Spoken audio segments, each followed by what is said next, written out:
ഈ വാർത്ത കണ്ടോ? പാരസെറ്റമോൾ കഴിച്ച് പെൺകുട്ടി മരിച്ചു. ഇത് കണ്ടാൽ സാധാരണക്കാർ എന്താണ് വിചാരിക്കുക?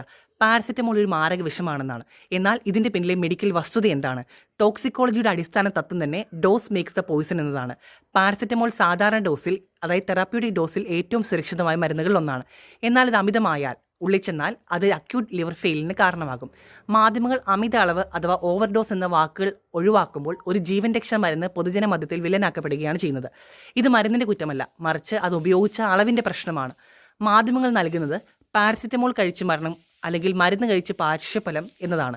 എന്നാൽ യഥാർത്ഥത്തിൽ നൽകേണ്ടത് അമിത അളവിൽ പാരസെറ്റമോൾ ഉള്ളിൽ ചെന്ന് മരണം അല്ലെങ്കിൽ മരുന്നിന്റെ ദുരുപയോഗം മൂലം അപകടം. വാർത്തകൾ നൽകുമ്പോൾ ഓവർഡോസ് അല്ലെങ്കിൽ അമിത അളവ് എന്ന വാക്ക് ചേർക്കാത്തത് ജനങ്ങളിൽ അനാവശ്യമായ ഭീതി ഉണ്ടാക്കാൻ കാരണമാകും. ശാസ്ത്രീയമായ കാര്യങ്ങൾ റിപ്പോർട്ട് ചെയ്യുമ്പോൾ മാധ്യമങ്ങൾ കൂടുതൽ ജാഗ്രത പാലിക്കേണ്ടതായുണ്ട്. തെറ്റായ തലക്കെട്ടുകൾക്ക് പിന്നാലെ പോകാതെ ശാസ്ത്രീയമായ വസ്തുതകൾ മനസ്സിലാക്കുക. ഡോക്ടറുടെ നിർദ്ദേശപ്രകാരം കൃത്യമായ അളവിൽ മരുന്നുകൾ കഴിക്കുന്നത് സുരക്ഷിതമാണ്. താങ്ക്